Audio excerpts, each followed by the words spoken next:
Salut à tous, bienvenue, merci d'être avec nous. On est en direct d'Aigle, de l'Arsenal d'Aigle pour être précis. On va parler du rallye du Chablais, c'est la 16e édition, on parle automobile. Beaucoup de plaisir d'être avec Éric Jordan, le président de ce comité d'organisation. Salut Éric, merci beaucoup de nous recevoir une nouvelle fois dans ton organisation. On s'en rappelle, on était déjà là l'année dernière pour la première fois, enfin nous pour la première fois, pas toi.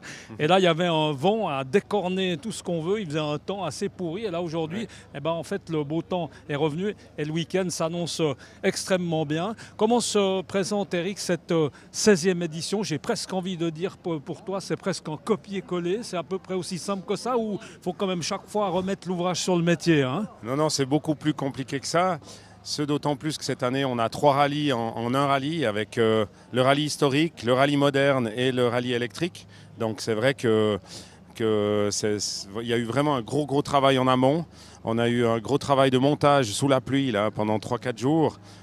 Tout le monde a été très courageux. Maintenant, on est prêt à lancer la machine. Éric, quelle organisation, hein. Ce rallye, il est classé, il est quand même Coupe d'Europe. Hein. C'est un rallye avec une manche Coupe d'Europe. C'est extrêmement impressionnant. Au niveau organisation, ça veut dire combien de personnes qui travaillent bénévoles? On peut imaginer la sécurité, tout ça, c'est du lourd, hein. Oui, c'est vrai que c'est une grosse machine tout au long de l'année. Nous sommes 9 au comité exécutif. Il y a une 60aine de personnes au comité élargi, les responsables de tous les dicastères. Et puis pendant les 3 jours, nous avons environ 350 personnes qui travaillent. Beaucoup de personnes bien sûr pour la sécurité, les commissaires de piste, mais aussi tout ce qui est extra-sportif, les cantines, etc. Donc vraiment une belle équipe. Et puis on retrouve les mêmes visages depuis le début, depuis 16 ans maintenant. Donc il y a une certaine fidélité, ça fait plaisir. Alors sportivement parlant, l'année dernière, il y avait Sébastien Loeb. Cette année, il est parrain de l'événement.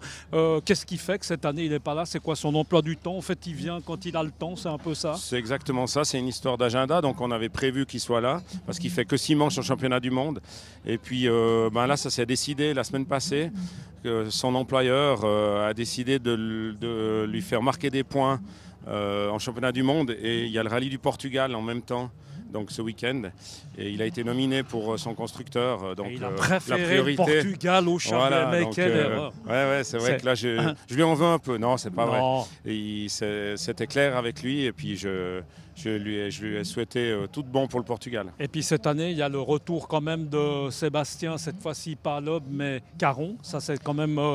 très bon pilote, hein, plusieurs fois champion suisse. Il était quoi, 2e en 2017, c'est ça? Oui, c'est vrai qu'il avait fait une belle bagarre en 2017. Ça met un peu de piment dans la lutte pour le championnat. Je pense qu'il va aller très vite. Et puis c'est bien parce qu'il fait un peu des one-shots. Il ne joue pas du tout le titre. Alors ça va permettre de se jauger par rapport aux autres pilotes, à Balinari, Bury, Rapa, Coppens, ah oui, dans toutes Althaus, les catégories, ils vont se tirer là. Oui, c'est très passionnant. En fait, il y a beaucoup de R5, donc c'est ces voitures-là qui vont jouer la gagne. Et ils ont tous plus ou moins les mêmes voitures, donc là, ça va être vraiment des belles bagarres. Mais aussi, en catégorie moderne, on a tout ce qui est coupe de marque, les trophées, donc il y aura vraiment des bagarres à tous les échelons. Éric, un petit mot sur l'électrique qui était déjà là à se faire l'année dernière, hein. C'est la 2e année, c'est ça? Oui, tout à fait. L'année passée, c'était une année test, donc on avait vraiment fait un essai.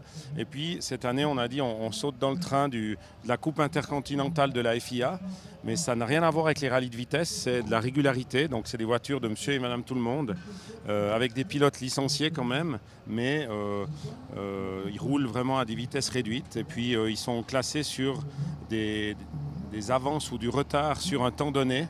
Ils doivent tenir une moyenne et puis ils ont des pénalités, donc ça n'a rien à voir avec le rallye de vitesse, c'est vraiment une discipline complètement différente, mais ça démontre un petit peu la variété aussi du marché automobile.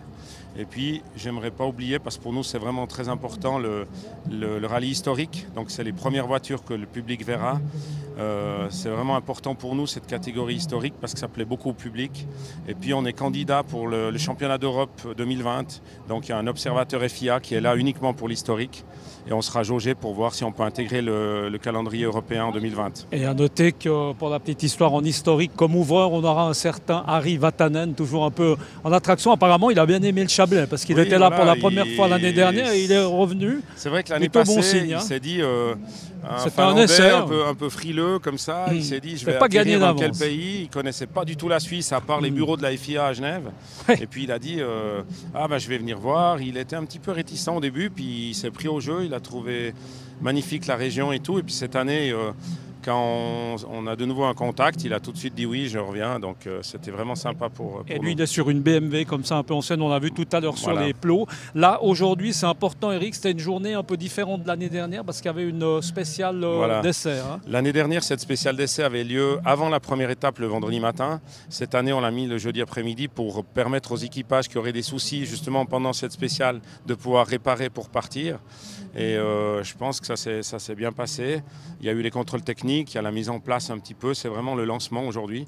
Puis le vrai départ sportif, ça sera pour demain. Et là, on met les voitures sur les plots. Juste dis-nous le pourquoi du comment. Qu'est-ce qu'on fait? On s'occupe visiblement des roues. On change quoi? On change déjà les pneus par rapport à aujourd'hui? C'est la voiture de Philippe Roux en passant. La tenue de nuit d'une voiture de course. On la laisse... On la laisse comme ça parce que justement ils vont mettre les bons pneumatiques demain matin en fonction de la température, de la météo.